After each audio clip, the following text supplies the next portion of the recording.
Welcome back to Rewind of the Living Dead. I'm Herr Damon Martin. Und I'm Patrick Guerra. Guten Tag.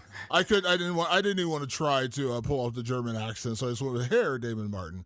You know what's funny about Herr Damon Martin? What's I wrote a long time ago. You've had the website Nerdcore Movement for a very long time, actually, and you just now converted it over to rewindoflivingdead.com. Shameless plug. But I wrote an article that I don't think ever saw the light of day because it was a rebuttal to your Teenage Mutant Ninja Turtles review. And in that review, I called you Air Martin because I was rebuking your ideas. You know, we've been doing this, folks, since before there was a podcast. We've had opinions on films with each other, and by the way, I think tonight will be no different. I'm trying to remember what Teenage Mutant Ninja Turtle movie was that. I'm trying to remember what Teenage Mutant Ninja Turtle movie did I not give a good review to? I don't remember. Oh, it was one of the Michael Bay ones. Oh, well, then that makes sense. Yeah.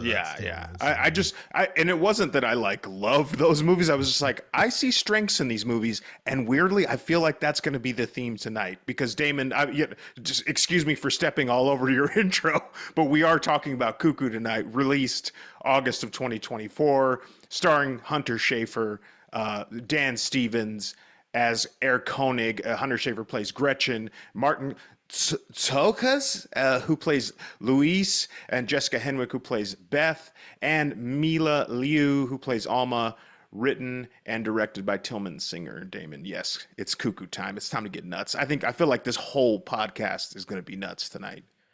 This is another one of those films that had a lot of buzz. You know, it's been going on for a while. The trailer was out there. I loved the trailer. I loved that it was so unique and didn't give anything away, which you and I, said millions of times we hate trailers to give too much away. It was a very, very odd trailer, and I'm like, okay, I'm in. Like, I'm way in. I'm a huge Hunter Schafer fan. I love her on Euphoria. I think she's fantastic. She was very briefly in The Kinds of Kindness, which I enjoyed that movie as well. The most recent film from, why am I not remembering his name? Yorgos Lanthimos. Yeah, that was a weird movie too. That was a very weird movie. But yeah, so I was particularly interested in this one just because I didn't know much going in. I knew it was a horror film. It's Neon, and Neon's been on an incredible run lately with movies like Longlegs, with movies like Immaculate, and so I was way in going into the theater. I think it's safe to say I didn't come out feeling the exact same way. You know what's interesting is in your intro you were talking about Tillman's inspiration for this movie being these parasitic birds who basically let other birds raise their young. And I'm like, did he not see the movie Vivarium? Like, that's exactly what that movie is about. Now, I will say this right now. That's not a spoiler for Cuckoo. They're two completely different movies. Both of them, coincidentally, are Cuckoo. Both of these movies are fucking weird. You've seen Vivarium, right? I actually just watched it not recently, within the last like 5 months, and it is also incredibly weird. It's bizarre. Yeah. Yeah. So it's a very weird movie. And I guess like getting right into it with Cuckoo, like I don't have a better way to describe this movie than just really freaking weird. And that can be both an inviting and an off-putting statement depending on how you feel about these kinds of films, because some people will be like, ooh, I love weird, give it to me, inject it into me, I love weird. And other people are going to say, oh man, and we know a couple of our favorite filmmakers who, or at least one of them, very much feels like when it's weird he just he tunes right out.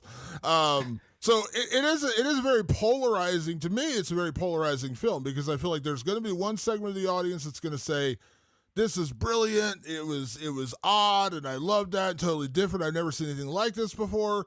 And there's going to be the other half of the audience that's going to say, this made no sense. It was just weird for the sake of being weird, and I don't like movies like that. And yeah, it just didn't do it for me. This doesn't feel like Longlegs was a polarizing film, but almost because, as we talked about expectations, people went in just thinking it's going to be the greatest serial killer movie since Seven or Silence of the Lambs, and when it didn't live up to their expectations, they seemed let down. This film, I feel like it's going to be much more down the middle. Either you're going to love it or you're going to hate it. I don't feel like there's going to be a lot of middle ground with Cuckoo. No, I don't think this is a middle ground kind of movie. Although I think weirdly enough, I think I am kind of in the middle, but only because I am the certified art goon of Rewind of the Living Dead. So to me, this falls right in the dead center of the weird movie spectrum. Like to me, I'm like, oh, okay, I see what's going on here, and I don't want to give too much of that away just yet. But it is a weird movie, and if you're okay with weird, then you're going to be okay with Cuckoo. But I think weird is like a really isn't that its own very acquired taste? Like you and I both might like coffee, but you like yours a certain way, and I like mine a certain way, and other people just would throw it on the ground. You know what I mean? Like fuck coffee. So it's one of those weird things where it's like, Damon Martin likes a certain kind of weird movie. Patrick Guerra likes a certain kind of weird movie. And then that doesn't always intersect. It's not like, hey, let's go watch a weird movie together. It'll be fine because we both like weird movies. It doesn't always work out like that with weird movies. They take their chance, they shoot their shot, they go in really left field directions. Some people pick up on it and some people don't. It's just how it works. Like there's people out there who's like, I don't even like weird movies. I don't know what you guys are talking about, and they'll sit down and they'll watch some fucking batshit movie and go, oh, I fucking love that, and they won't even register that it's weird. There's something about odd movies like this that do that to people. So when you say weird movie, you're absolutely right. And just to throw it out there, and I'm about to lose half our audience by saying this, I live in the fuck coffee crowd because I do not like coffee. I hate coffee. Look Okay, at us, well, continually agreeing. Yeah, we're not in the coffee crowd, but I agree that it is that. And when I say weird, like weird is a genre. I think it's a genre of horror film, and yes, I understand what one person thinks is weird is what another person thinks is totally normal. I understand it, but I'm not talking in that regard. I'm talking about a film that narratively is just odd, and I think that's what bugged me the most about Cuckoo is that it lived on the edge of being a cohesive, interesting story that could have developed into what I would have considered a better film. But they leaned so far into the weird, and then also they just stopped narratively telling the story in a way that was, what's the word I'm looking for without giving away anything? In a way that made sense. I don't know a better way to say it because I don't want to spoil anything. They took a story that I understood the story, but there's just at some point they veered off course, and then it went to the conclusion, and I never got a satisfaction. So it was a film that lived on a razor's edge of unique, weird filmmaking with a story that was interesting to start, and then it just kind of careened off the ledge, and they never gave me any kind of satisfactory story, a plot, and a script where I was like, oh, I see what they're doing. We talked about with Oddity. Like when Oddity started, 5 minutes in, 10 minutes in, I'm like, oh, Jesus, here we go. And then by the end, it ended up being one of my 5 favorite films of the year so far. I don't know what it's going to end up being, but it made sense. It was like started weird. Yeah. By the end, it was pretty much a straight line. You got from A to Z without a whole lot of interruption. This film went from A to G and then to number 18 and then to ZXY and then went down. I mean, it was just all over the place. And by the time I got to Z, I'm just like, fuck this alphabet, man. I don't know what you're trying to do here. So. Well, what's interesting is I think it has been kind of the summer of weird. I feel like a lot of weird movies have come out, Long Legs and Oddity being high on that list. I do think that Cuckoo, the weird part of it, that execution, I would give that high marks.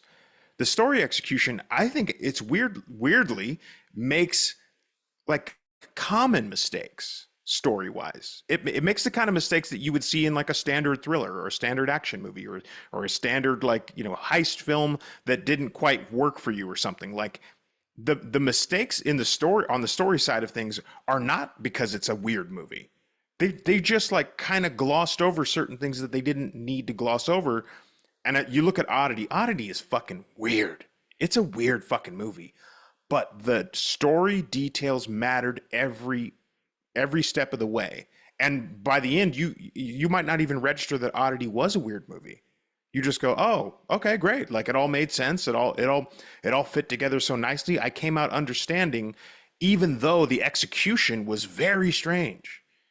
This is very strange execution, and on that side of it, I give it high marks. But the story stuff was like, it was kind of 101 like script stuff. It wasn't like, wow, what an avant-garde way to tell a story. The story's not that avant-garde once you really break it down. It's just the mistakes that they made inside of that. Yeah, I think that's really where my issues lie with this movie is narratively. It's not even the just not to keep using the same word. It's not in the weird way this movie unravels. It's the story that just doesn't work for me. And it doesn't work on a lot of levels because there's a lot of setup and not a lot of conclusion for me in this story. And as much as you hate, and I've grown to hate expository dialogue in films where they literally just tell you point for point what they're doing, and it kind of drives us insane. It's like the Scooby Doo episode where the villain just tells them what they're doing, and they're like, "Oh, we figured this out." You know, like the very classic like cartoon villain where they tell you the bad guy tells you his plan, and then you're able to foil the crime. I'm not looking for that. I don't need you to walk, handhold me and walk me through the plot. But there were just so many hanging threads in this movie. They're like, oh, Yeah. here's this. Okay, cool. And so you're waiting to find out what relevancy that has to the rest of the movie. And then the credits roll. And I'm like, the what? Huh? Yeah. And there's like 8 times where that happens in this movie where they introduce something. They kind of tell you what it is. Kind of, yeah. They make a mess of it. And then it just, it's like the roller coaster goes off the cliff. Like they get you.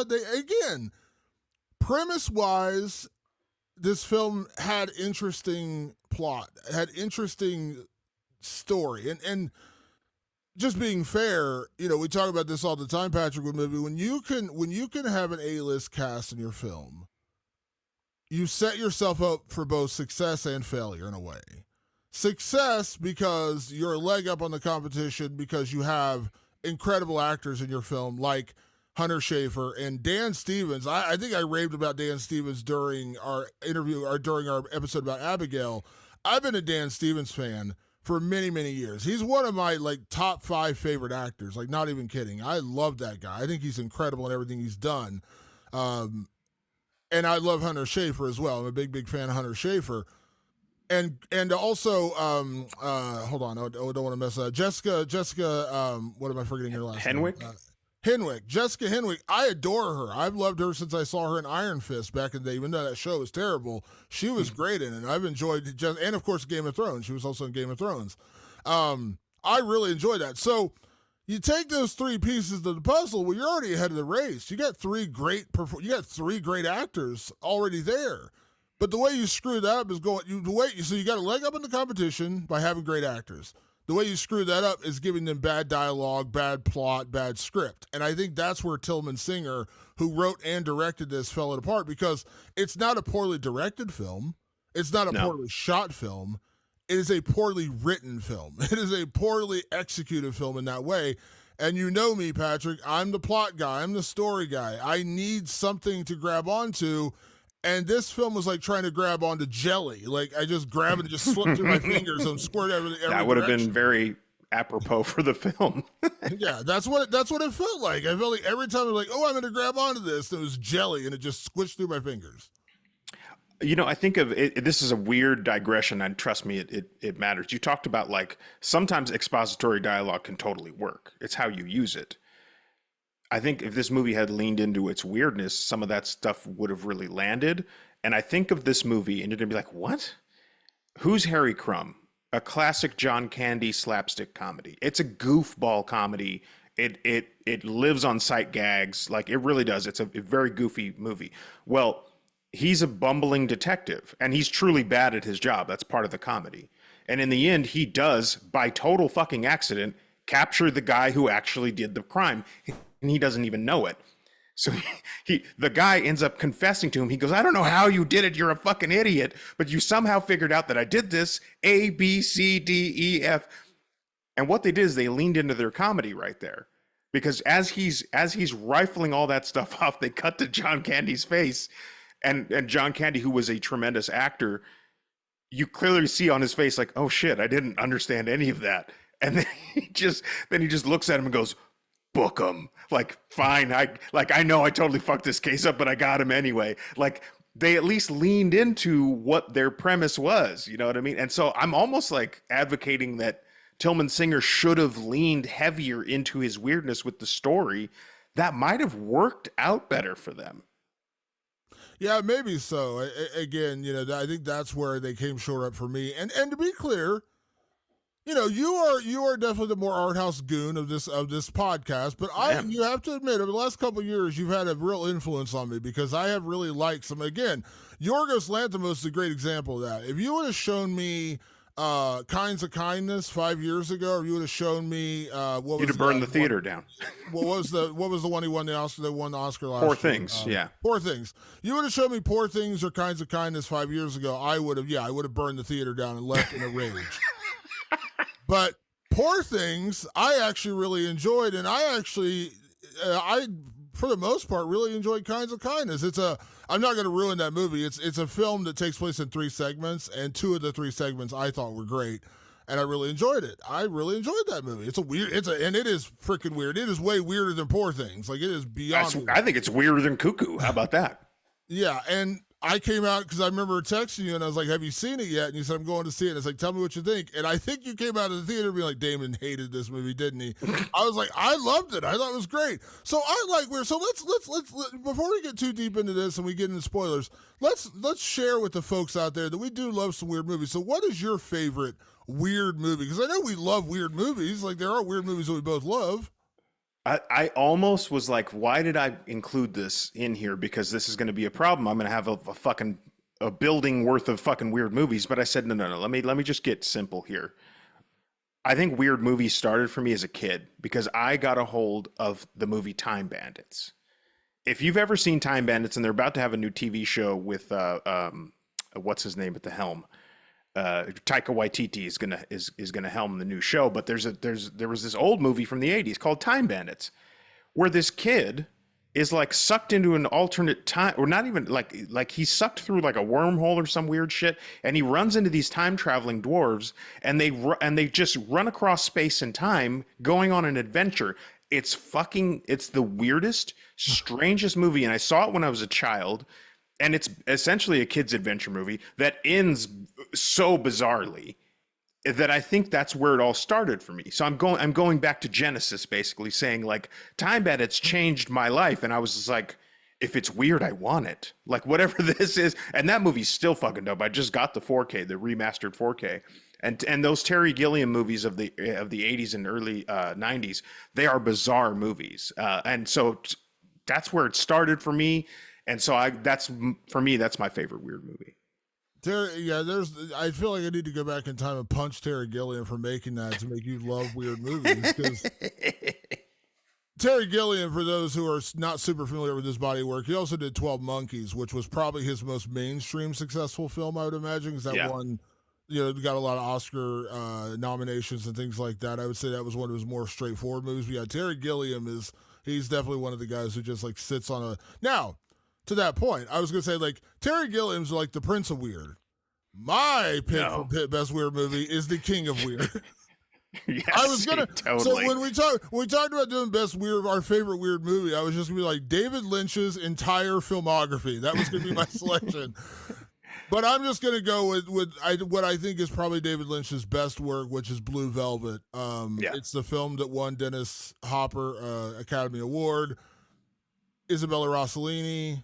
Incredible film, very weird film. If you don't like Pabst Blue Ribbon, you will after watching that movie.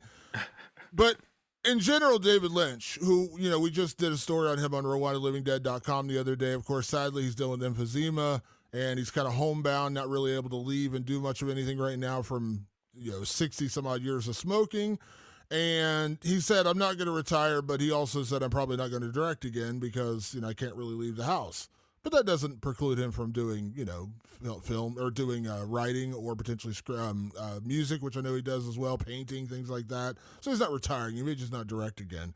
But David Lynch I discovered through Twin Peaks, like, which I think is how a lot of people discovered David Lynch. And David Lynch started Twin Peaks very straightforward, and then it went on the weird roller coaster, bigger than anybody's ever been on.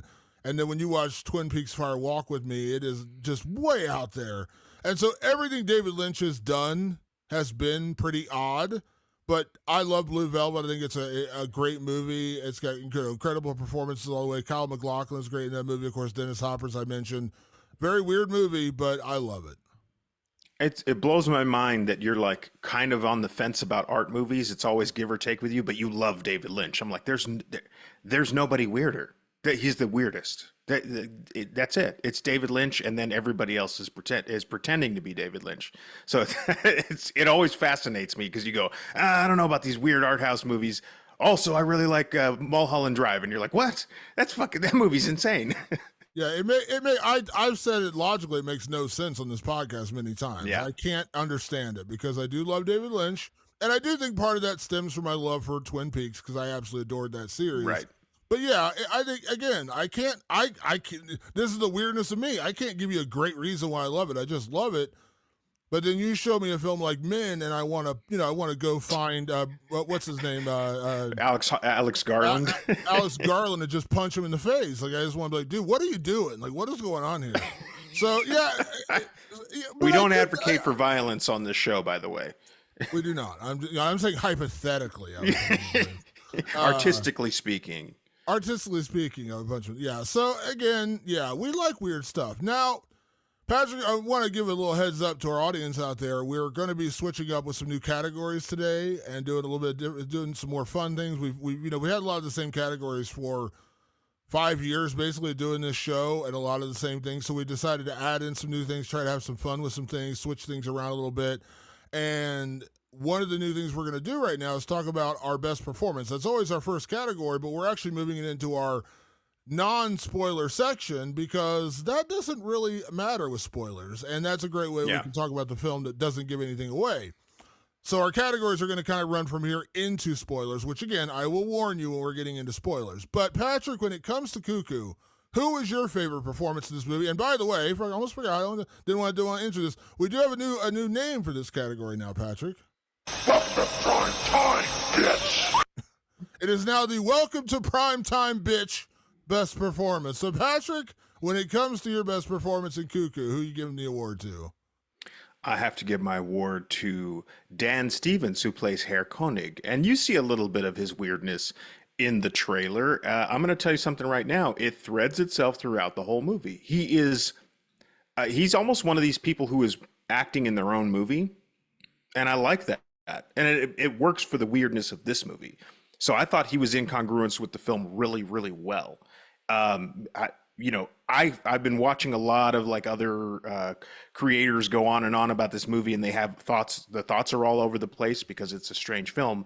But the one thought they can all agree on is they love Dan Stevens. Now, I think, and you talked a little bit about your love for him. I'm a late arriver to Dan Stevens. I don't have like the long history that everybody else does with him, aside from Legion. That's kind of what I really only knew him from. And we met once, and he was actually really cool to me. He came up to me and was like, "Your tattoos are really rad. Can you tell me about them?" And all that. Like, he's a nice guy. And I think he's one of those guys in the industry that people just love. And I think a lot of people who probably don't love this movie love Dan Stevens because he's like the comfort food of this movie. But I think his performance is also really fucking funny and crazy and weird. There's a lot of funny in this movie, and we'll get to that. But I think Dan Stevens carries a lot of the weirdness of this movie because he's such an advanced actor. He was like, okay, Tillman Singer might not be knowing what he's doing, so maybe I can come in and do my thing and help glue this thing together. Yeah, Dan Stevens is great. I mentioned it earlier. Now, for me, I almost wondered if you went Dan Stevens because you kind of knew where my best performance is probably going to go, and that is Hunter Schafer, who I adore. And I think what I love most about Hunter Schafer, not only because she leads this film and she's really good in what she does, and boy, does she play up the weirdness movie because she's got that sensibility about her. And I know from reading interviews with her, she said that a big part of what attracted her to this movie was how weird and odd it was because she wanted to play that kind of role. And she does it very well. She's a disaffected 17-year-old who has to live with her father, and they move to the German Alps in the middle of nowhere to this resort where they're living now. She's not close with her dad, much less close with her new family, which is his new wife and her sister. She's very much like the broody 17-year-old teenager who just does not want to be there. And so she plays that very well. And even when things get really weird, she plays that really strongly as well, because she doesn't really have a lot to turn to, because, she's not really close with her dad, and she's certainly not close with her stepmom. So she plays it really, really well. And I think what's most amazing about Hunter Schafer, and I know this isn't going to always stand true for her, because as she gets a bigger career, she does more work. You can't always lean on this. But, you got to remember, she had no intention of being an actor. She got an audition to do Euphoria. She landed the part, and she had no idea what she was doing. None. She's openly said, I had no idea what I was doing. She didn't go to acting school. She didn't know what she was doing. She stepped in there and killed it and stole the show in Euphoria. Of course, Zendaya got a lot of Emmy Awards for it, rightfully so. But she did great, and now she's branching out and doing more stuff, like Kinds of Kindness, like Cuckoo, and yeah, you'd never know she was not a trained actor. I think she's phenomenal. And for the record, Damon, I did not steal Dan Stevens away. I that was my top pick, and I actually thought I was stealing away your pick. I thought you were going to pick Dan Stevens. I know you're a big fan. I'm also a big fan of Hunter Schafer. I think one thing that I loved about her performance. You mentioned she's a 17-year-old girl. Hunter's not 17. Hunter's in her 20s. I think probably late 20s now, right? She's getting closer. 25 or 26, I think is all. Yeah, she's getting onto the back end of her 20s, but she so felt like a 17-year-old in this movie. It was super weird. I was like, I know how old Hunter is, yet she felt like a kid. 17 is a kid. That's only 7 years older than my little kid that's walking around my house. It's a child. She comes across very much like that in many of the scenes in this film. And then when it escalates, there are these frames that I see that are reminiscent of like a young Sigourney Weaver. Now that's a huge thing to say. Okay. I'm not now anointing Hunter Schafer as the next Sigourney Weaver. I'm just saying that there's moments that were really reminiscent of Sigourney in her heyday. And I don't know if Hunter was channeling that or not, but I was like, wow, it's so interesting to see what she can do. And the fact that she is not a trained actor, she's doing this shit for the love, and it's landing. That to me is fucking rad. Yeah, it's super rad. All right, so before we get to spoilers, we have a new section in this show, because part of the struggle when you do non-spoilers for a movie like this is you really can't give much away or you're going to ruin the movie. And this isn't us talking about the trailer thing. It's just when you get into the deeper part of the plot, you really are I'm basically telling you what the movie is. And it's harder with a movie like this because I can't really dig into that too much. As you probably noticed early on, beyond the fact that I've said a 17-year-old girl goes to live with her father in a weird German village, and then odd stuff starts happening, because anything else really would spoil the movie. So our new section, getting into spoilers, is, does it have our money? And now we're not a big, we're not Siskel and Ebert giving it 2 thumbs up, and we're not big numbers guys saying, it's an 8 out of 10, it's a 6 out of 10, it's a whatever out of 10. So this is really our category. We're just going to tell you, is it worth, in our opinion, spending your money? Does that mean going to the theater? Does that mean buying a streaming service? Does that mean renting it on VOD? Is this movie worth your money, in our opinion? So Patrick, when it comes to Cuckoo, does it get your money? It does get my money, and it's not in the same way that Rose Glass gets my money, which is literally it's just Rose Glass is directing. I have it. I want it. Whatever it is, don't say no more. Say less. I'm already there. It's not that kind of thing. For me, it has my money because it's a conversation piece. So if you have, I would say this, if you have an AMC A-list subscription where you already pay for tickets every month, prepay for them, go see it at the theater with somebody, talk about it afterwards at, over a slice of pizza or something. And it's funny to kind of do that. It's a fun communal thing to exist that way. It's also worth your money if you want to rent it for $3.99 on Apple or whatever, for the same reasons. And then if it's on streaming, that's also fine. What I'm saying is check this thing out, because I think it's check-outable, if that's even a phrase. But yeah, I do think it has my money. Give a straight answer. Do you spend that's in the theaters right now, Patrick? Do they want to spend $15 on a ticket to see Cuckoo? Yes or no? Come on now. I said if you have a subscription. If you don't have a subscription, maybe wait for streaming. That's my honest answer. Like you can spend your $15 on movie theater. You do whatever you like. But if I have the subscription, which is because I'm a cinephile and I'm always there, if you don't have it, then wait for streaming. And that's my honest opinion. Yeah, so my honest opinion is if you already have Netflix, you already have Max or whatever the hell else is on there. I have no idea what there's like 8 million streaming services out there. You're already plugging down $10, $15 a month. Cuckoo pops on. That's where I would tell you to watch it. I definitely would not buy a ticket to this movie. But the reason I say check it out on streaming is because I want more people to see this movie just so I can have people to commiserate with. Because I guarantee you, there's going to be people who agree with me on this movie. They're going to leave saying this is just really odd, and I just didn't love the story. And I was like, see, I was right. I need justification for my opinions here, folks. It happens all the time now. Our comment sections are always like, Damon's right. This was a fucking art goon movie. Yeah, so that's my opinion. And, you know, as I always say, you know, take it with a grain of salt. Don't not see a movie simply because we tell you not to see a movie. But I would say, for me personally, if I had a choice, this would be like if it was on Netflix at, 2 a.m. on a Friday night. I'm already paying for Netflix. Sure, let's pop on Cuckoo and see what it's all about. I don't know that if I had a choice of a Friday night out and I had to spend $20 on a ticket, or some places I have no idea what tickets cost in some areas of the country, would I spend this again? Probably not. So I guess that's the best way I can say it. With that being said, Patrick, we are now going to get into spoilers. So again, if you haven't seen Cuckoo, it is in theaters right now. I don't know when it's going to.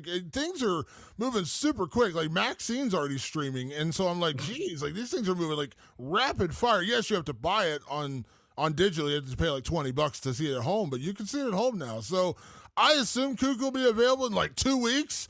But yeah, so keep an eye out. It's in theaters right now. But again, as I always say, don't just listen to us. Judge for yourself. That's just our opinion.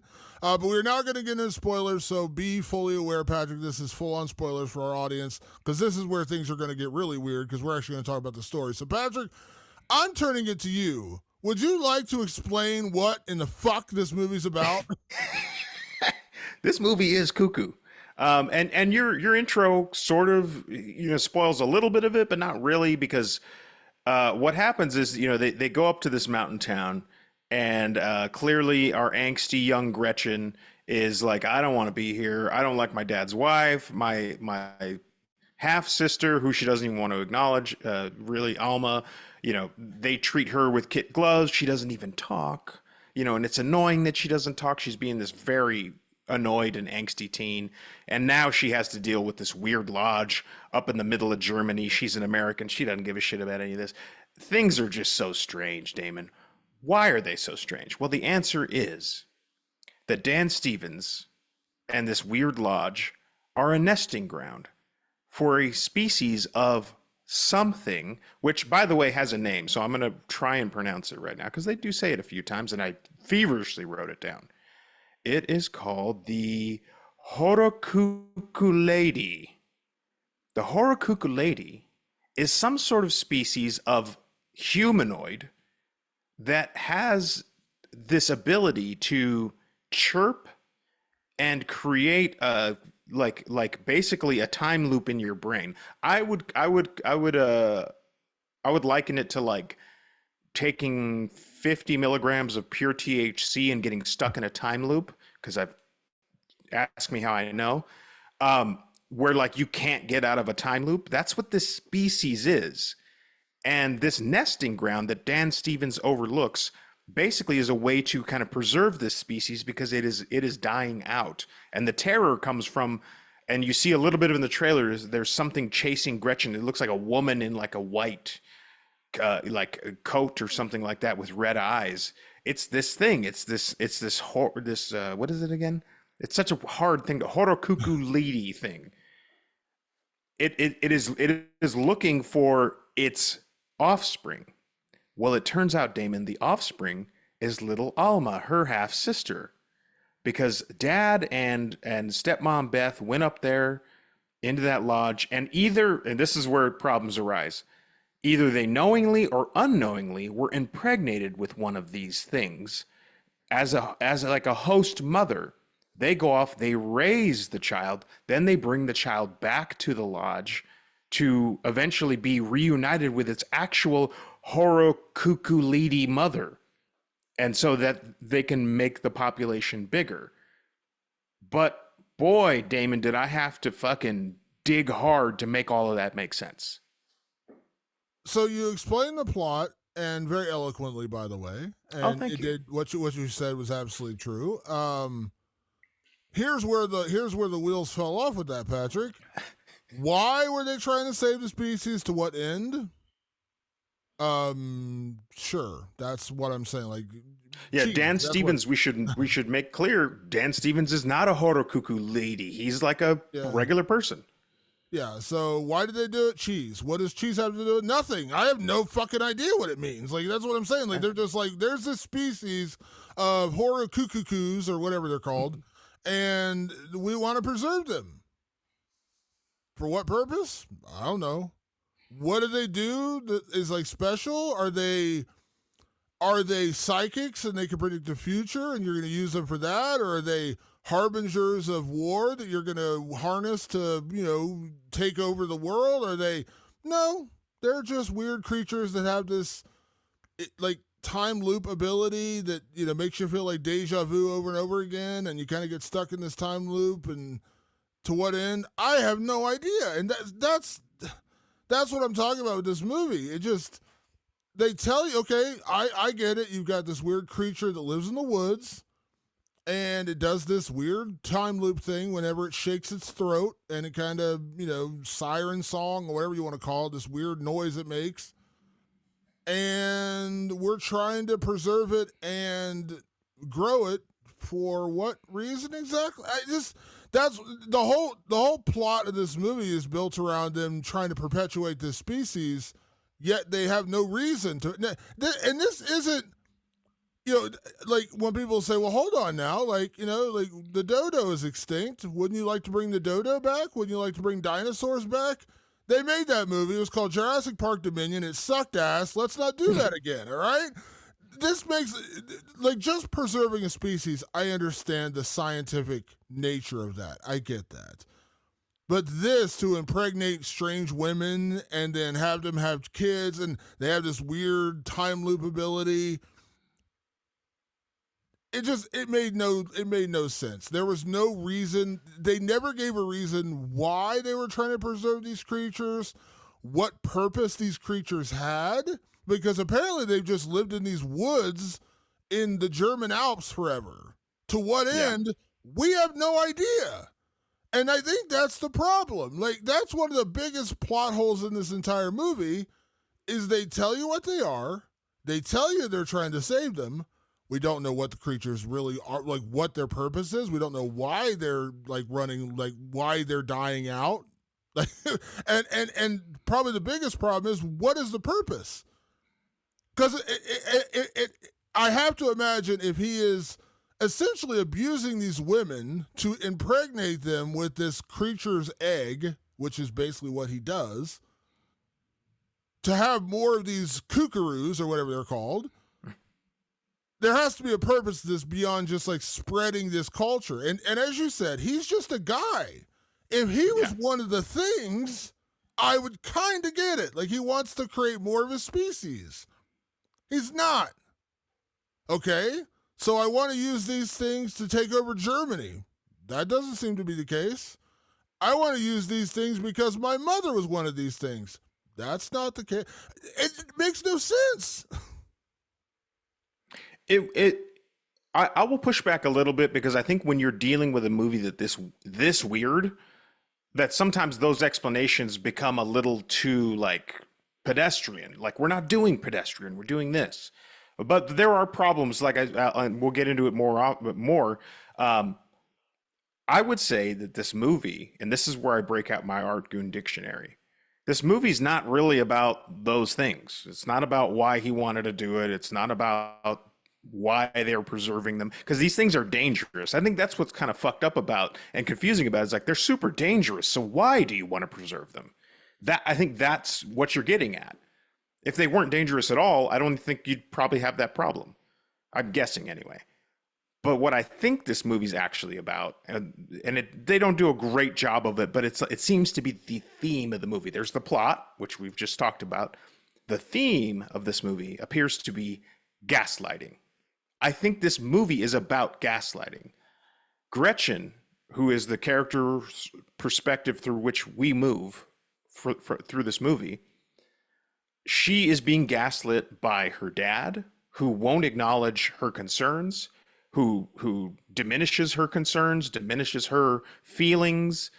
You know, there's a subplot about her mother back home, whether she's dead or not. It's almost like there's so much questioning or kind of ambiguousness behind why her mom is dead that it feels like her dad is just trying to brush that away. Like, don't worry about that. We're here now. We're doing this now. Like, gaslighting. Eric Koenig, played by Dan Stevens, same deal. Every time she's like, why is that happening? That's weird. And he just goes, that's not weird. Don't worry about that. Why are you worried about things that are weird? There's this constant theme, and everyone she runs into, save one character who we didn't mention. I think the character's name is, oh shit, where is she? Ed. That's right, Ed. Ed is sort of this like freewheeling French chick who like smokes cigarettes and listens to cool music.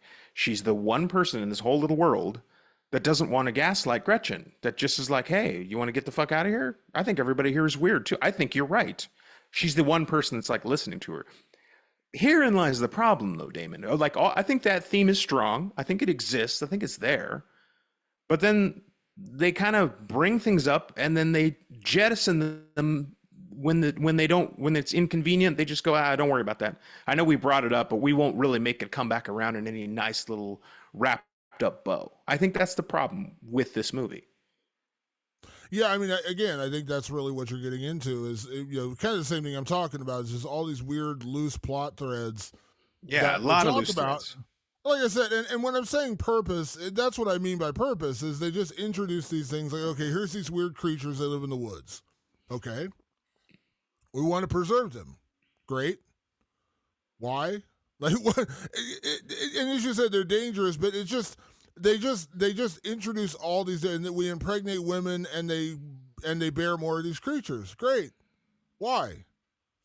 For what purpose? Like what? Because he's a doctor.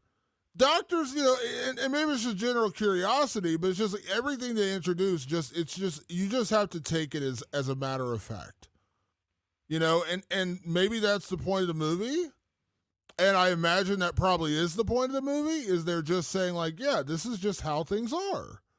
This is the creature. This is the doctor who saves them. We're trying to perpetuate this species. And that's the whole purpose. Okay, I understand what you're going for. But they make it, that's the entire central focus of the story. And when it's over, I was just like, I don't understand why you did any of the things you really did for the amount of harm you caused to get there. And also, to the point of the creatures, they do this weird time loop thing, and they're weird. Like, I don't know better way. I mean, we use weird a lot. That's like our favorite word on this podcast today. They have this weird power or ability or whatever, but I don't really know what it's for. Like, it just does it. Like, it's not. I understand animals in nature do weird things. We all get that, right? But as you said, these creatures are dangerous. You know what I mean? And we understand in nature there are going to be dangerous animals out there. We don't just eliminate snakes because snakes occasionally bite people or because alligators occasionally attack people. We understand that's just, in their habitat, whatever the case may be, we understand they can be dangerous. It's like people surprised when you get mauled by a giant gorilla. Well, maybe not go hang around the fucking gorilla and you won't get mauled. We all understand that, but this particular humanoid creature really serves it's almost like mythology. Like they're trying to bring back a creature of Greek myth, you know what I mean? And they're like, here's the Minotaur. Yeah. No, it's true. Okay. Why do we need a Minotaur exactly? Like, it wasn't like we were missing it. It's like people were like desperate for a Minotaur, but it's a Minotaur. Awesome. Why? And they never create a purpose beyond just perpetuating the species, and then all the weird oddities going on with Gretchen, her mother, her sister. It's just a really odd way of telling a story. And as I said, that's to me where this film fell apart, was narratively.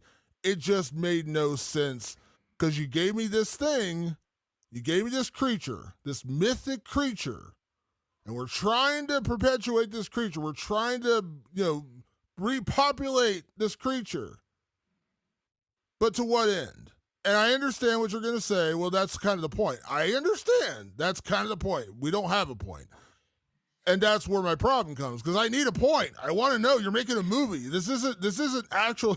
There's a lot of scientific experiments that happen in the world, Patrick, that if you put a camera on it and try to show it to people, they'd be bored out of their fucking minds. We're trying to study the migration of owls from Ohio to California. We want to see why they do it. Does it serve any real purpose? Not really, but there's also not trying to make a movie about that. they're not trying to get you $15 to understand why owls travel from Ohio to California. That's true. But I really do think, and that's why I brought up the theme of gaslighting, because I think that those things, the why of the movie, is not important. I think what Tillman does very well in this movie is he keeps us in the perspective of Gretchen. She's in the fucking dark. She doesn't understand why any of this is happening. And when she looks for an answer, she gets more and more nonsense. I think it's a bigger commentary on just sort of like how young people feel they are treated, or women might be treated with men and stuff like that. That's where I really think that's what I think this movie's about. It could have been done stronger, but I do think that's the point of the movie. The why and the mechanical, that's not the point, because we're not in those spaces.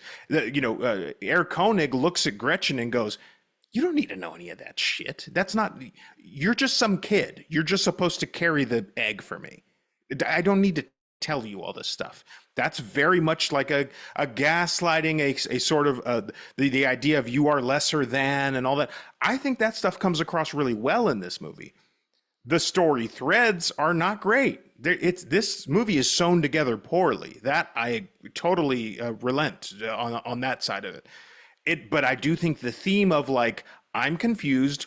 Why is all this fucking happening? It's even in the trailer at one point, like he said, Eric Koenig says something and she just turns to her parents and goes, "That's a weird fucking thing to say. Like, am I crazy? Like, does no one see that this is all fucking insane? I don't get it."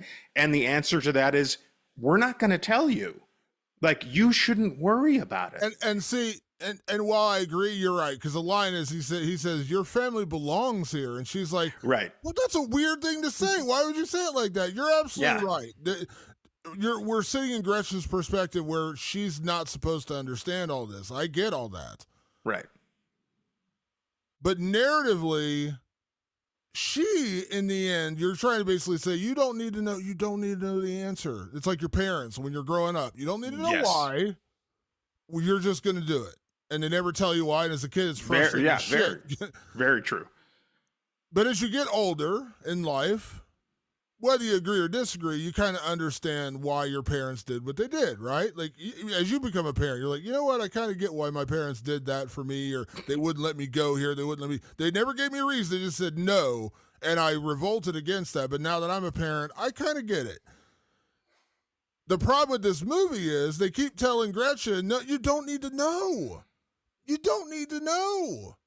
And then the movie ends, the credits roll, and you're like, you never got to know. That to me is that I understand you're saying that's the point of the movie, but that's my problem also. So they keep telling you, hold on now. You don't need to know this. Okay. But we're still the audience. Mm-hmm. The audience, if you keep telling us over and over and over again, don't worry about it. It's going to get there. And then you just keep driving. I'm driving along. And you're going to get there. Don't worry. You're driving along. You're going to get there. Oh, shit, you're off the cliff and you're down into the ravine and you're dead. That's kind of what this movie does. They just keep telling you, keep driving, and then your Chevy Chase and National Lampoon's Vacation, where you go off the road that isn't there, and you go flying through the air in the family truckster, and you come crashing back down to the ground again. That's what Cuckoo is to me. Do you want to do the ending now, or do you want to do the ending after our little pros and cons? Let's do pros and cons real quick, and then I'll let you attempt to explain the ending. Well, Damon. So okay, I'm not gonna belabor a whole lot here. So pros, my biggest, and we're gonna call this, by the way, our new segment called Face Huggable, which is of course an homage to the great alien movies, things that we love, the little things that make us feel warm. Oh, that make us face huggable. Like a xenomorph growing right inside of us. That might be there for 10 minutes or might be there for 3 days. As we don't know. We have no idea.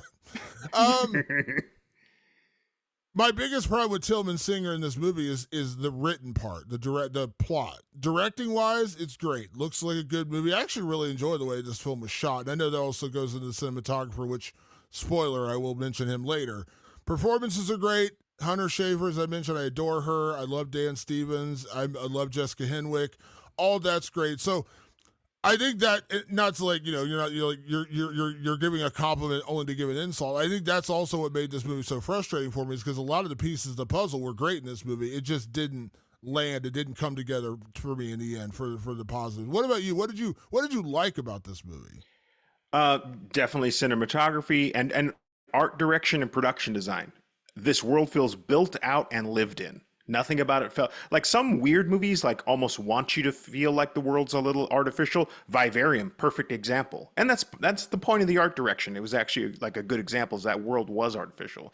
This felt like a very lived in world. Everything felt real, just slightly dirty and dusty. It felt very tactile and real. So I really love the world that was built out. Those were my big face huggables. It's not truly a lot of stuff. It's just like, as a presentation, I was like, yeah, like I'm in this world. I don't doubt that this world exists. Now, on the other side, in the new beginning of A Dream Child, it's giving Part 5 vibes, which is basically our way of saying a movie that tries but doesn't quite work, and things that we didn't like about this movie. So, Patrick, I'll allow you to go first. What felt very much like Friday the 13th, A New Beginning, or Nightmare on Elm Street Part 5, A Dream Child, Part 5 of these incredible franchises that just kind of go careening off a ledge? Sometimes Part 5s take a massive shit. And so these are the negatives, right? So one thing I was super confused about, and this is a story problem, and it comes up with a lot of different characters, but this one got me. So Koenig ultimately wants Gretchen to be like another host for his bird babies, or whatever the fuck these things are. I don't know what they are, but he wants to impregnate her with him. And then almost like a moment later, he tries to kill her. And I'm like, that doesn't make any sense. Wouldn't he want to like wound her or something, or just tape her down so that way she can be impregnated and then we can keep this process going? It was really weird that they set that up. It was like, I like my plan is to impregnate you, and then it's like, bam, I want to shoot you in the head. And I'm like, that didn't make any sense. So also, I think I'm sure you picked up on this. I just want to mention this for the audience because I don't want to, because again, this is a bit of a confusing movie. So when they first show up at the resort, I'm sure you did, I'm just saying this out loud, that they didn't know Gretchen was going to be there. They had no intention, because she showed up unexpectedly. When Koenig sees them and they show up in the thing, and she's actually riding in the moving van, he's like, oh, who's she? He intended to. He was there for Alma, the girl who he knew was one of the creatures. He had no intention for Gretchen. She became a thorn in his side in a way, because he never intended for her to be there.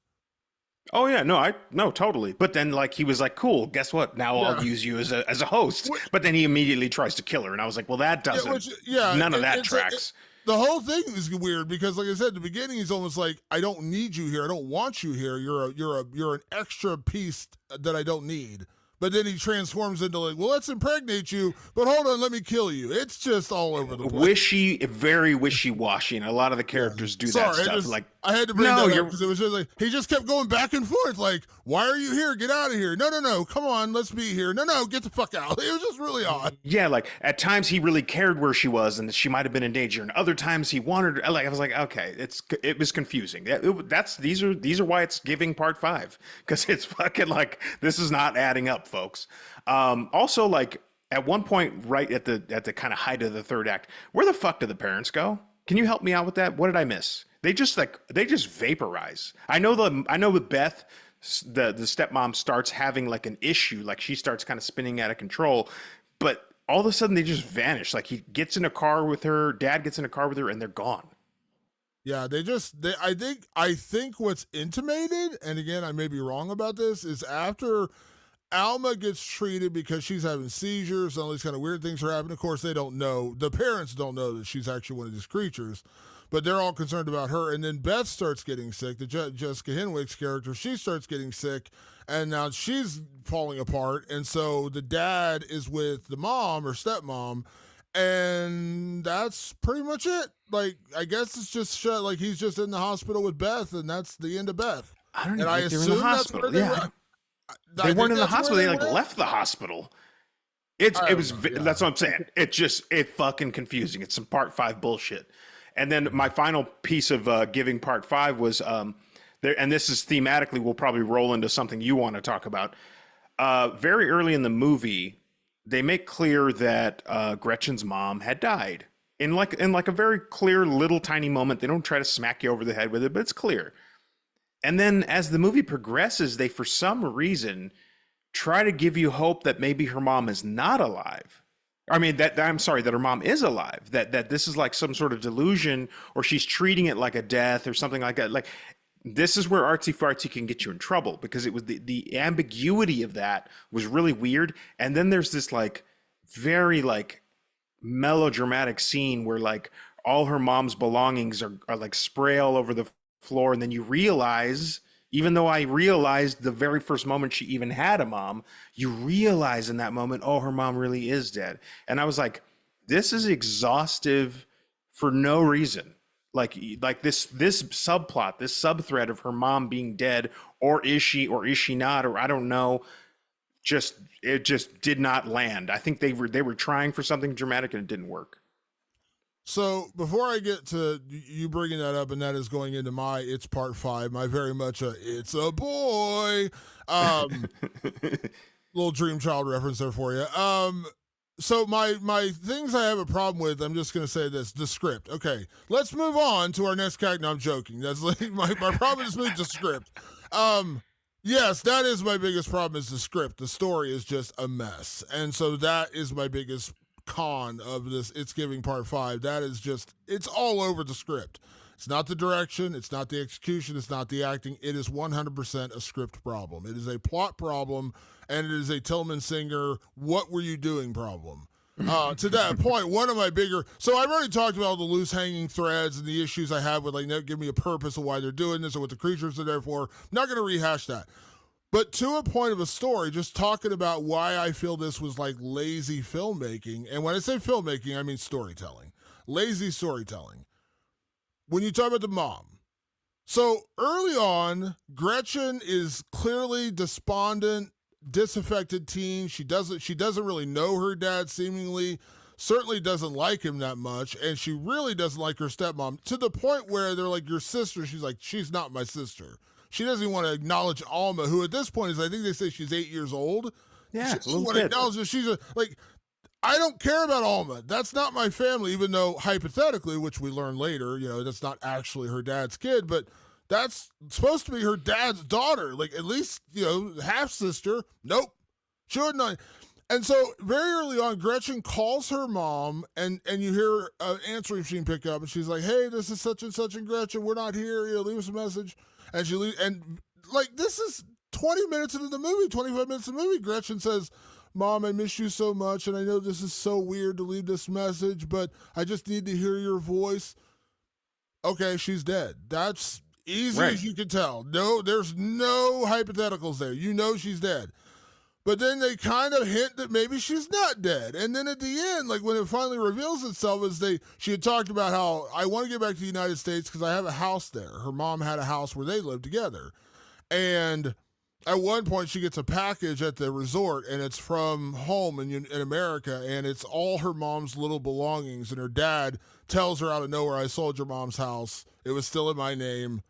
I sold it. I put the money away for you, so when you're older you can have it, but your mom is dead, so we had to move on. And of course, Gretchen flips the fuck out because she was clearly much closer to her mom. Now, you're absolutely right. It was a weird way to, like, they told you right up front. If you couldn't figure, like, of all the weird oddities in this movie, that was one that was not, to me, at all ambiguous. She was dead.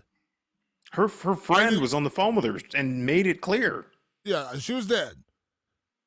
But yes, you're absolutely right. That's a weird plot point. But my bigger problem, and I'm going back to Watchers, the movie we reviewed a couple months ago, the Ishana Night Shyamalan movie, and I talked about it there, where one of the characters, this is not really a big spoiler. I think it's actually in the trailers, if I'm not mistaken. I can't remember. But there's a death in the family in that movie. I won't go into details what it's about, but there's a death in the family that drives the plot.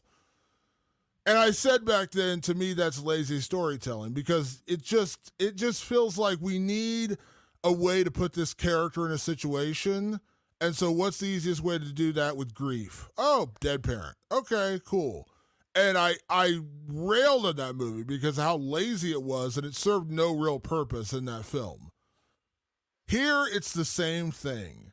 I'm not saying that dead parents can't drive a story. And to be fair, and to make sure I'm not insensitive about this, I have a dead parent. I know, I have dead parents. I understand that. I'm not belittling the emotional impact of a dead parent. I do understand that personally. But a lot of times in horror films or films in general, to me, it feels like lazy storytelling, because you're just trying to put her in the situation to where she's stuck with her dad and her new stepmom. There's a million other ways you can do that. And to be fair, the reason why it pissed me off so much with this movie, Patrick, is the mom being dead served zero purpose. Like, it wasn't like the mom was actually impregnated and like she was part of this whole plot, or her mom was like, none of that. She just needed the dead mom to be with her dad. That's it. And to me, it's really lazy storytelling when you're like, what's the easiest way I can have an estranged daughter go live with her dad? Well, of course, her mom's dead. Now, I'm not saying that doesn't happen. It absolutely does happen. Right. But in a movie, much like I was talking about with your whole, like, it doesn't need to serve a purpose. And I said, well, yeah, there's lots of documentaries out there that nobody makes because nobody's going to pay $15 to see this weird shit that doesn't really make sense. In this particular instance, with the dead mom thing, you're telling me the dead mom is a major impactful moment in this movie, but it really wasn't. It didn't serve any purpose besides giving us a couple of moments of Gretchen calling and listening to the answer machine and saying, Mom, I miss you. To me, it's lazy storytelling when that's the best you could come up with. Couldn't you have said that she was like her mom, moved away and basically abandoned her, or her mom, they got divorced and it was ugly, and her mom basically said, I don't want you to live with me. There's a million other ways you can do this, that it doesn't just involve the cheapness of a dead parent, because the cheapness of this, they make it so over the top of like how much she does not like her dad, but we never really understand what purpose the mother served. She didn't, other than just putting her in this situation. That's the only purpose that served, was to put her in this situation. And to me, and I know there's going to be people who disagree, and that's fine, but to me, it's lazy storytelling when that's just the device you use. There's a million other ways to make her live with her dad that doesn't involve him to kill her mom, and she's going to leave these cool, messages. And then I think what makes it worse is, to your point, they keep like, is she dead? Is she not dead? They made it very clear she was dead early on. Why are you trying to pretend like she's not? So yeah, that was one of my biggest problems with the plot. Where I agree is the idea of the dead parent. We can get into that in a much more creative way. I guess it's the easiest way to force Gretchen to be with her dad. But there's other ways to do it that are creative and interesting, and you still could have done it. Interestingly enough, where I disagree is that on the thematic side, it feels pretty lazy. But on the plot side, it actually functions in the plot pretty well. It gets her to her dad. Again, we've agreed it could have been done any number of ways, but that's how it gets her in.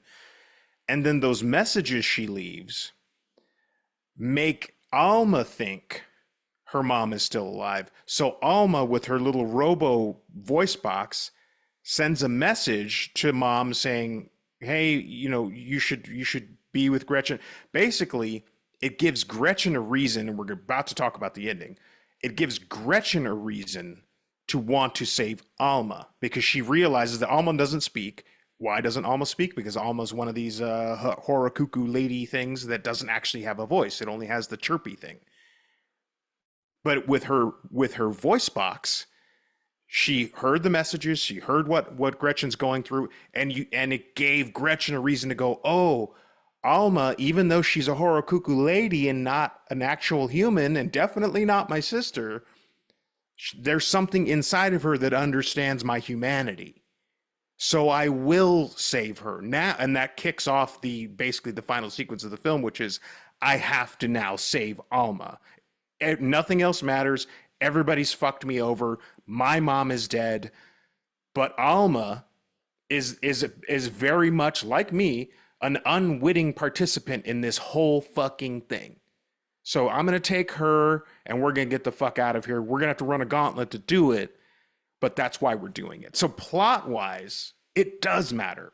Thematically, it was lazy. I agree, but plot wise, it's actually probably the only reason the movie can end. Well, and I want you to explain the ending in 1 second, and I think that also is why I bump up against it, because one part you mentioned is Alma sends a message to Gretchen's mother that's also on the message machine. So she basically time travels through her voice to leave a message, and I can't remember exactly the wording of the message. I don't want to misquote it. So that's another ability. Like this thing's. What do you all mean? over the map. What do you mean time travel though? I don't understand what you're saying. So like her mom, like she knew she had the foresight to call Gretchen's mother to leave that weird message on the machine.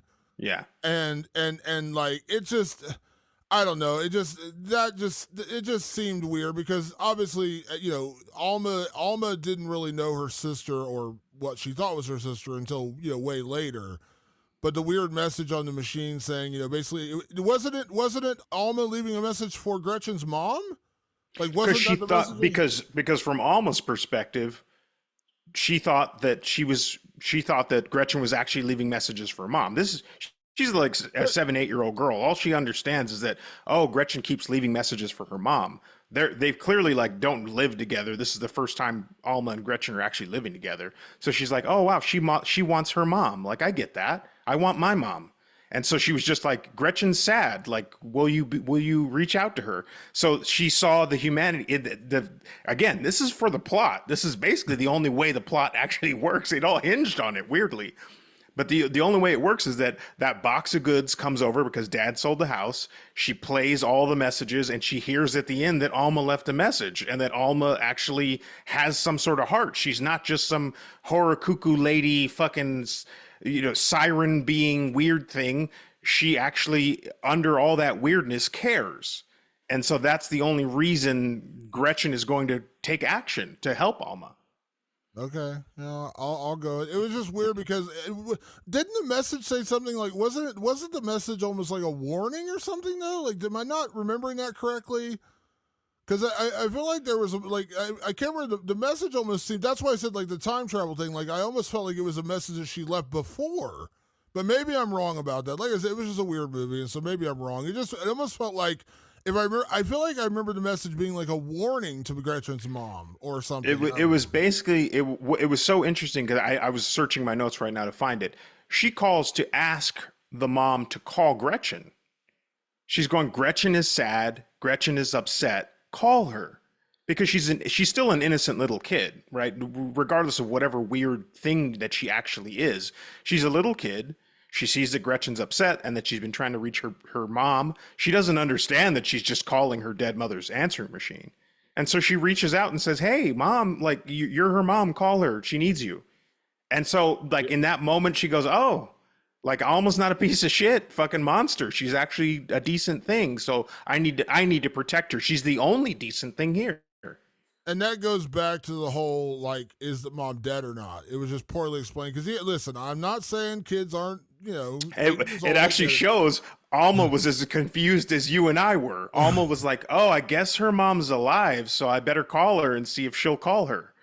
Yeah, that's what I'm saying. Like, that's why I thought it was like, because the way she said it, I was like, did she do this in the past or was this recent? Because it was just, again, like I said, it was just really odd. And yeah, like, Yeah.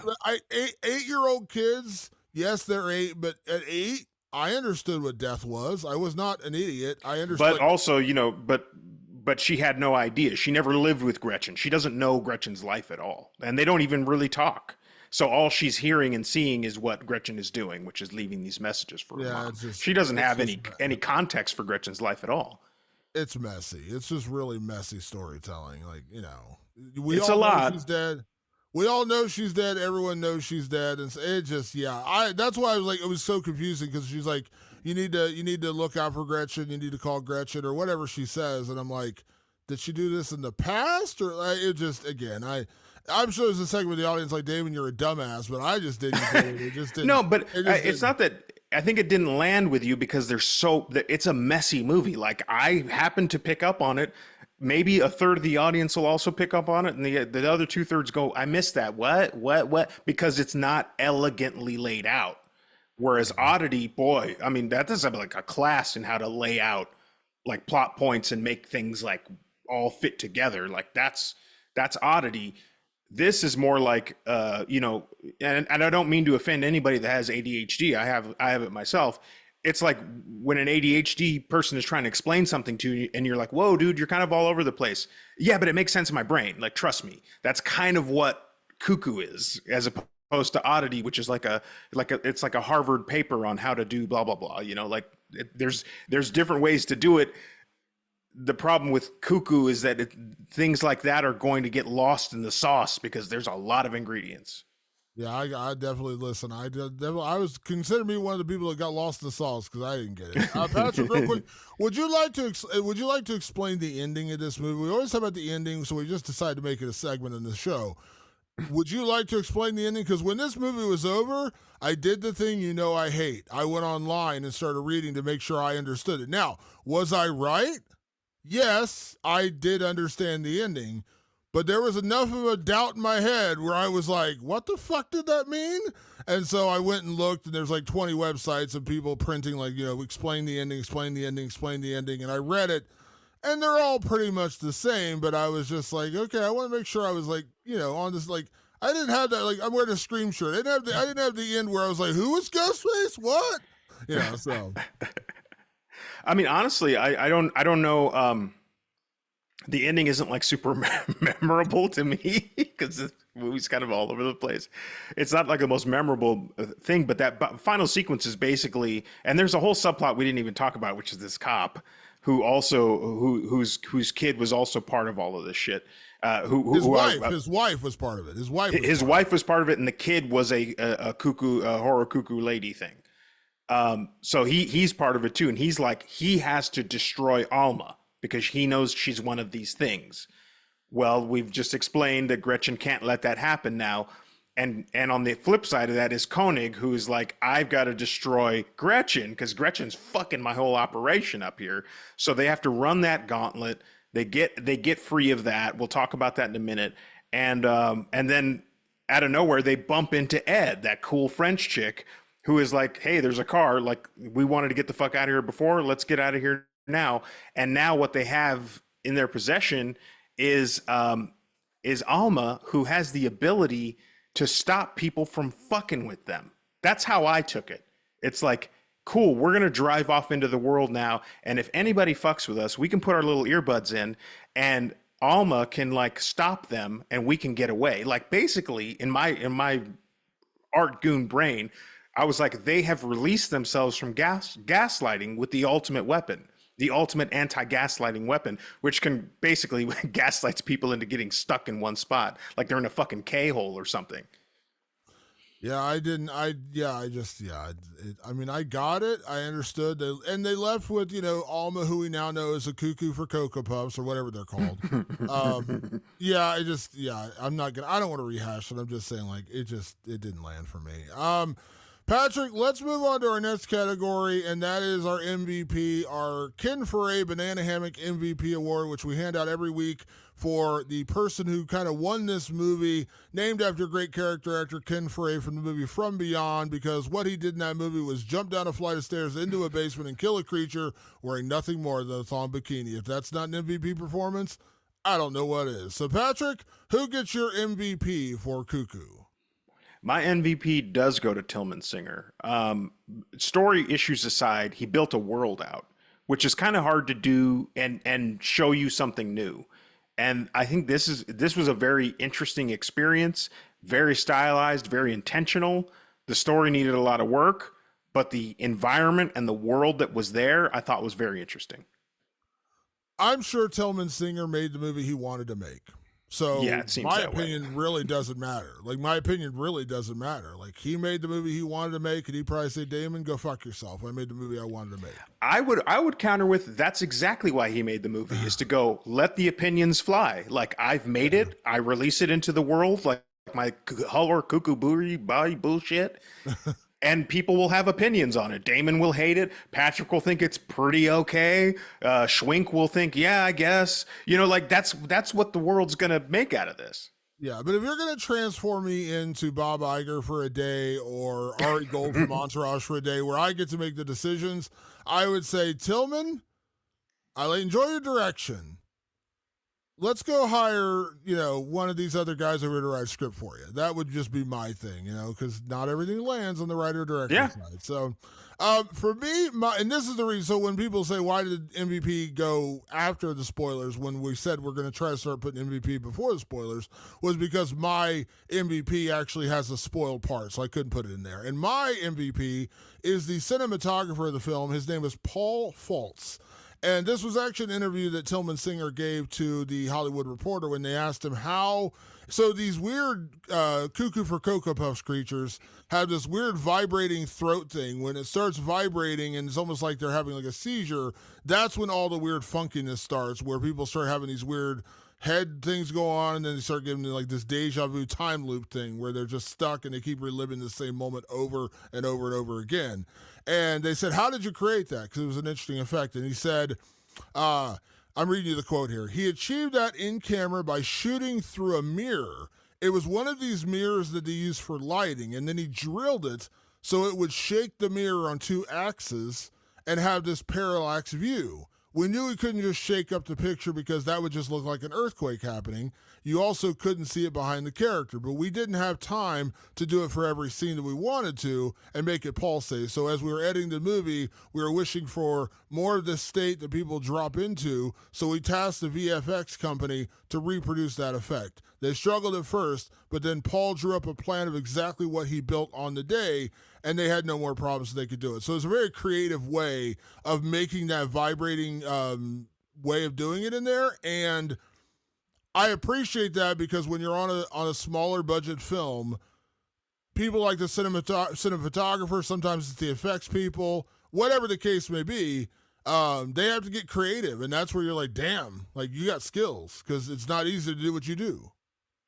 Totally. I mean, I'd love that. That's filmmaking craft. That's when we talk about the craft of filmmaking, it's going, how do we make this thing happen? And you see a little bit of it in the trailer. They'll do like a close-up shot, and it's basically, I think, is trying to mimic like when a bird's chirping and that part of their throat vibrates. It's kind of looks like that.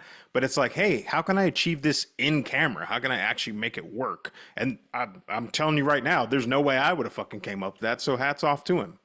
That's what I said when I read it. I was like, damn, that's super impressive. Again, I'm not a filmmaker, so I would have had no idea how to do it. But I'm like, I don't know. You just shake the camera and it works. Good job. Great job. So let's move on to our next category, and that is Best Scare. Patrick, this is, again, not a traditional horror film, so maybe not the movie we would, compare to some scary movies. But what was your best scare in Cuckoo? It tries to have scares, and the one that I think worked the best was there's a point where one of the other workers from the lodge is up in the lover's nest, and it's basically is actually where they go to impregnate these women with the babies, unbeknownst to her. And when she's there, she gets confronted by the mother bird or whatever she happens to be. And there's this great little like double scare where it's like you see her, then you cut back, and then you see her again, and she's super close. And I thought that was the most effective scare of the whole movie because it was just much like Cuckoo the movie. It's very oddly timed, and that actually lent itself to the good scare. Yeah, I'm just gonna forever call the mother bird thing Sunny, because did you know that the cuckoo the cocoa, God, I can't say it. The Cuckoo for Cocoa Puffs bird actually has a name. It's Sunny. Did you know that? The cereal? Yeah. Yeah, because I Yeah. loved Cocoa Puffs growing up. That's Yeah. why all my So teeth were rotted out and I had to get them fixed. yeah, so the Cuckoo for Cocoa Puffs creature, I'm just gonna call Sunny, the Sunny mom. Yes, that was good. I'll give you that one. Yeah. For me, the best scare was one that they kind of ruined in one of the trailers, which kind of bummed me out. But it's the scene where Gretchen is riding her bike away from the resort back to her family home, and you see this thing come sprinting across a yard, and then it eventually comes running up her, and that's Sunny, the lead Cuckoo for Cocoa Puffs creature, come running for Gretchen, and she has to like pedal faster to get away from her. But it's a really cool scene because the entire time Gretchen is just listening to music, so you don't hear the ambient sound around her. You don't hear this running, the screaming, and that's also how we figure out to like protect yourself from these creatures is to have your headphones on. So you can't hear them, they can't affect you. And so she's got these headphones on, and so this creature is like literally sprinting after her, and only after she kind of looks behind her and sees it, and she's like, oh shit, and she runs away and goes into a clinic which is nearby trying to get away from this creature. So I thought that was a pretty harrowing moment, probably the most scariest moment in this film for me. And it was one of the coolest moments. It's a bummer they showed most of it in the trailer, but it's a really well executed moment. Yeah, let's talk about best gore. This isn't the goriest movie, let's be honest, but what was your best gore in Cuckoo? There's a lot of like crashes, again, these chirps or whatever disorient you and shit like that. So at one point, Gretchen gets into a pretty bad car crash with Ed, and she's upside down, and this blood is flowing, and it starts flowing into her eyes. It's a fucking gorgeous shot. It's just, and it's so unnerving to see blood flowing into someone's eye. Very like reminiscent of like, giallo, like Italian cinema. It was just one of those very striking moments where I was almost just more in awe of the beauty of it than disgusted by its gore. Yeah, that was probably my favorite like visual shot of the movie. That was really cool. And my other one for gore, and it's not funny, but it's just like kind of like shocking when it happens. It's after she escapes Sunny, the cuckoo bird, chasing her. She runs into a clinic where it's like one of the hospitals where you have to press a button. They say, let me in because the doors are closed. They have to buzz you in. And there's two sets of doors. And so Gretchen is running from the creature, and she gets to the door. She's like, help me, something's chasing me. And so they buzz her in, but they still have to get her through the second door. She tries to run, and she literally just runs head first into the door, and you see her just kind of fall down because like she basically concussed herself. And she's sitting there, there's just a stream of blood just starts pouring down her face because she really smacked this glass door hard. And so I thought that was a really good effect because it just like slowly just starts dribbling out. Yeah, and then stitching her up afterwards is pretty horrific too, with a big gash in her forehead, and they're trying to like staple it shut. Yeah, the big stable. I just thought that was a good shocking scene. I didn't see it coming when she just runs in the door and the door cracks, and then her head cracked too. So I thought it was really well. Yeah. So I thought that was a pretty cool moment. So our next one is a new category that I will debut today. I kicked that fucking map into the creek yesterday. It was useless. I kicked that fucker into the creek. Thank you, Mike from Blair Witch. This new category is called the Mike Kicked the Map into the Creek Award for the character I'd most like to punch. Patrick, for me, this award goes to none other than Gretchen's dad in this movie. Did Gretchen's dad have a name? Did they give him a name in this movie? Henry? Was that his name? Henry? Am I getting the right one? Or is that what was her dad's name? He's Luis. That doesn't even ring a bell. Yeah, I'm like looking it up right now. I'm going, who's Luis? I don't remember they ever said his name. So when I say her dad, not only was he completely oblivious to his daughter's pain over the death of her mother, but he just completely ignored her the entire movie. And I guess maybe that was kind of the point because they were estranged, but he was just like the shittiest dad ever. Didn't care. Didn't seem to like when she was hurt, like when she got in the hospital, she's like, will you stay the night with me? He's like, no, I gotta go check on your sister. Fuck off. And then, as you said, at the end of the movie, he just completely disappears. Like, you talk about plot threads, like, he just leaves the movie. So, yeah, her dad was an asshat. And I was just like, I would really like to punch that guy.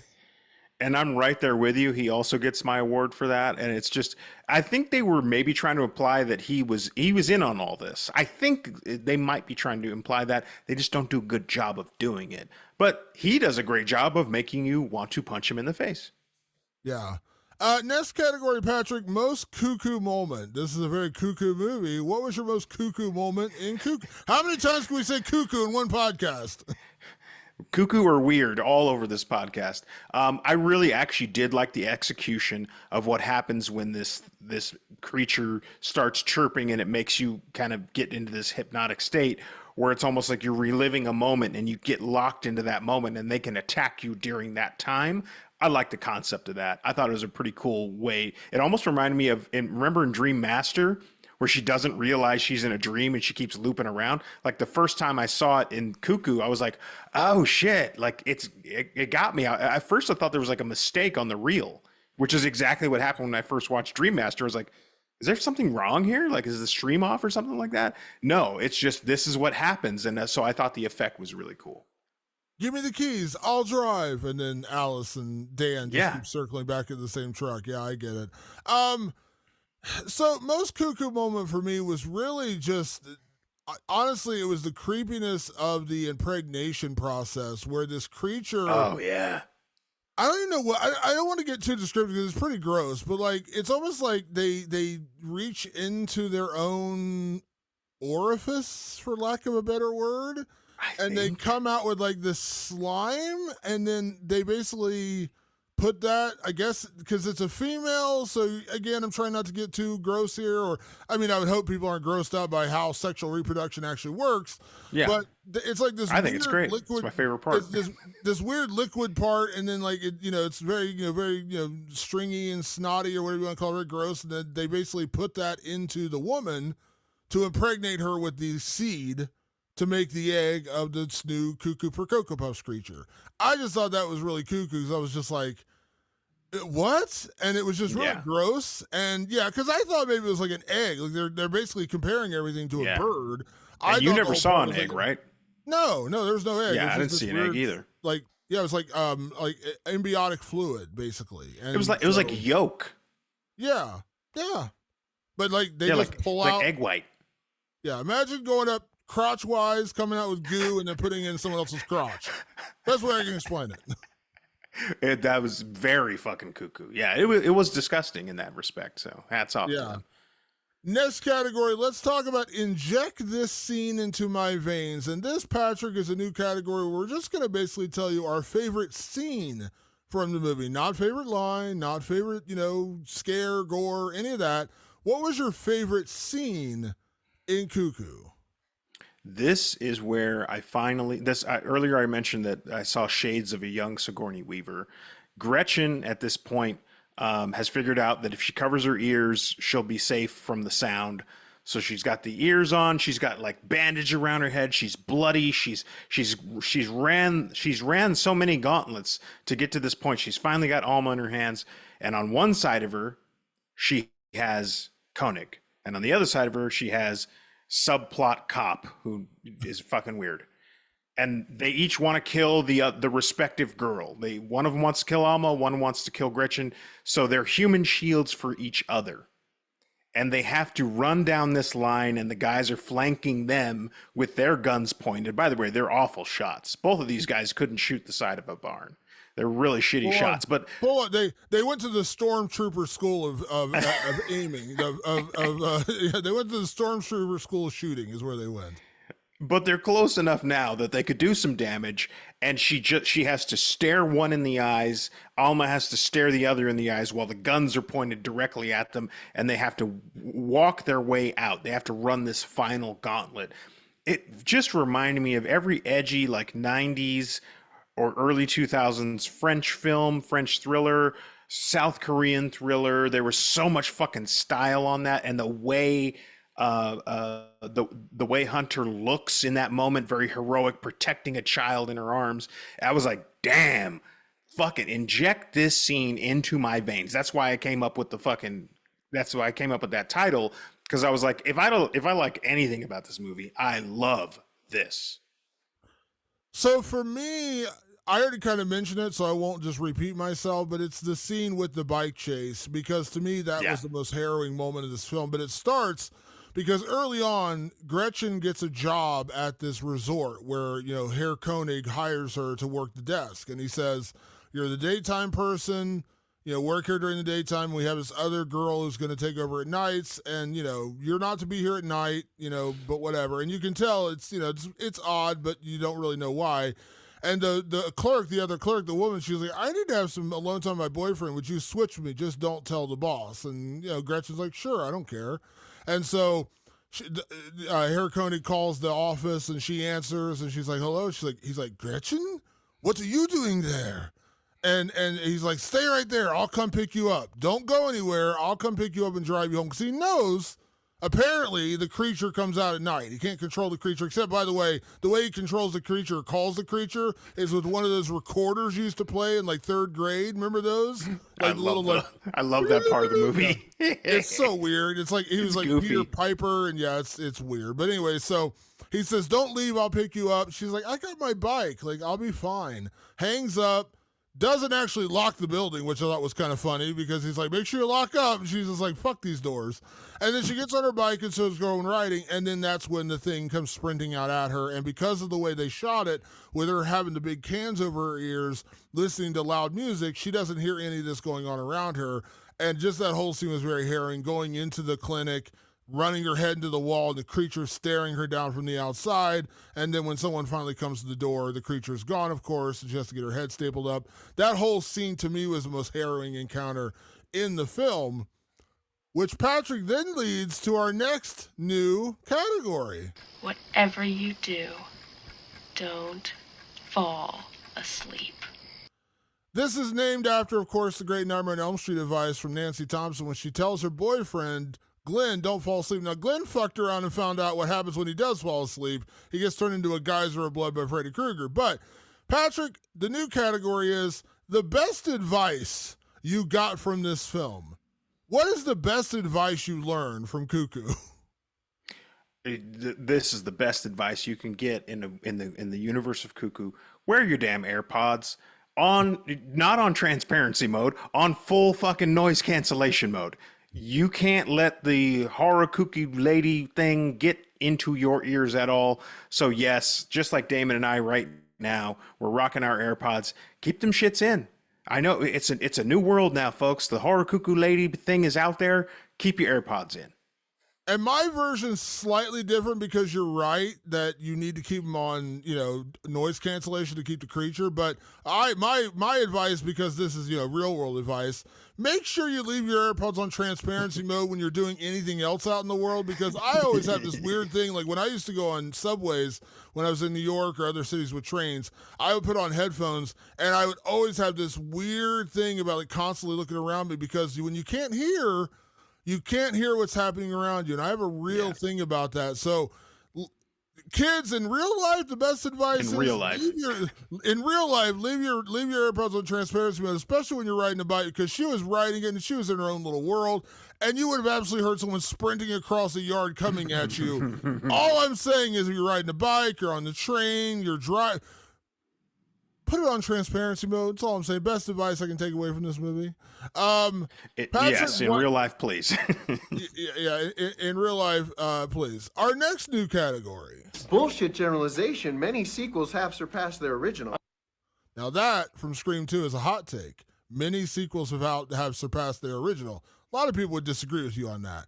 So this category is our most controversial take about the film. So Patrick, when it comes to Cuckoo, I'll go first. My most controversial take about this film, my hot take, if you will, is that Hunter Schafer is the only saving grace of this movie.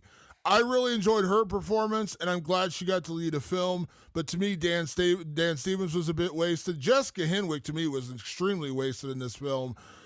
This was a film that had potential but fell apart in the plot and the execution of the story. And so for me, if I was ever going to sit down and watch this thing again, which probably is unlikely, Hunter Schafer would be my only reason for tuning in. To me, she was the saving grace of this movie. So what's your most controversial take when it comes to Cuckoo? My controversial take is that sometimes a movie doesn't have to fucking mean anything.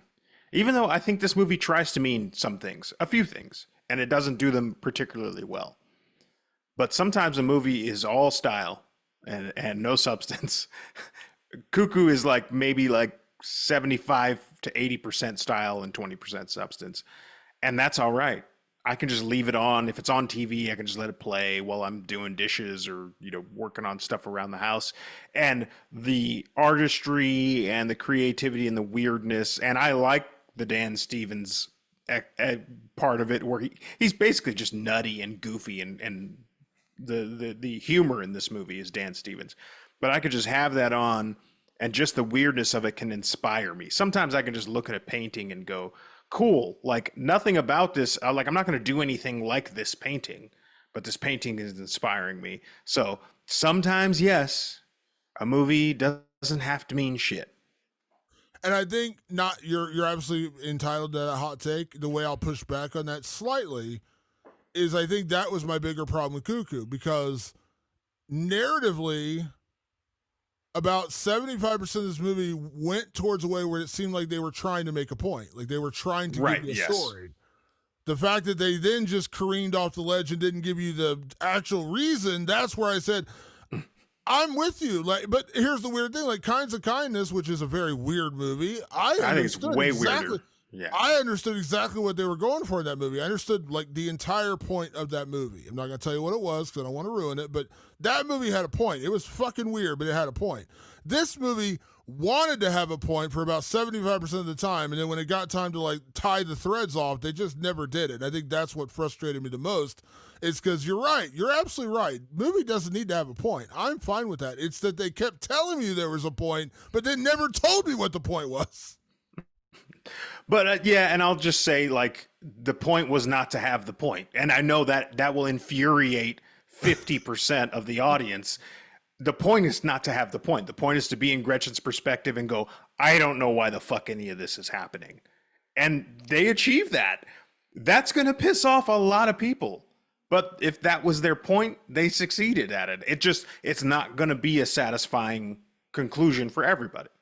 You're a homeowner. I assume you have tools somewhere around your house, somewhere in your garage. Got a few here and there. Yeah, sure. Could you grab a tack hammer for me and smack me in the head with it? Is that possible? Damon, I would never. One of my best buddies in the whole wide world. I'm not going to smack Damon with a tack hammer. He doesn't have to like it. It's okay. I might need a tack hammer. Patrick, next category: remake, sequel, or leave it alone. Of course, this is pretty self-explanatory. This is an old school category, but this is the one where we look at whatever movie we're reviewing and we say remake, sequel, or leave it alone. Would you like to hear my answer first on this one? Oh, please. My answer is leave it alone because I do not want more of this. Listen. As I said, my biggest problem with this whole entire film is the plot, is the story, is the script. Not the acting. It's certainly not the direction or cinematography. All that looks great. Again, I think that speaks to my frustration in the movie. But yeah, it just didn't work for me, so I don't need more of this. And when I say why not remake it, make it make more sense? Because this is Tillman Singer's vision. I don't want to mess with this vision. So this isn't one of those things where it was just like one tweak away from being a greater movie or a better movie. This was a movie that was like, this would mean me rewriting his like 90% of his script, or at least 70% of his script. And I don't want to do that. So I'm just saying leave it alone because I don't want any more of this. So yeah, leave it alone. Basically, he gave you a plate of raw squid and you were like, can I have pizza? Like this is what he's serving and you weren't interested in it. And that's totally fine. And by the way, I also feel the same. I think it's a leave it alone thing. It's like it's an art piece. Like just put it out for what it is and that's it. It doesn't beg for sequels or anything like that. It certainly has room for sequels, but I can't imagine that that's part of Tillman's plan. Yeah. So our last category is typically, is it scary? We're going to switch in a little bit because I guess we could name this one, is it weird? Because that's our other favorite word, our buzzword for this episode. But Patrick, is it cuckoo? Damon, the trailers that I saw were very baffling, very strange. They made it difficult to understand what was going to happen in this movie, and they deliver on that. This movie is tough to follow. This movie's odd. This movie's weird. This movie lives up to its name. This movie is Cuckoo, 100%. And it did have some scares that actually worked for people in the audience, so if you're looking for is it scary, some people found it scary. I didn't find it particularly scary, but I did find it very particularly cuckoo.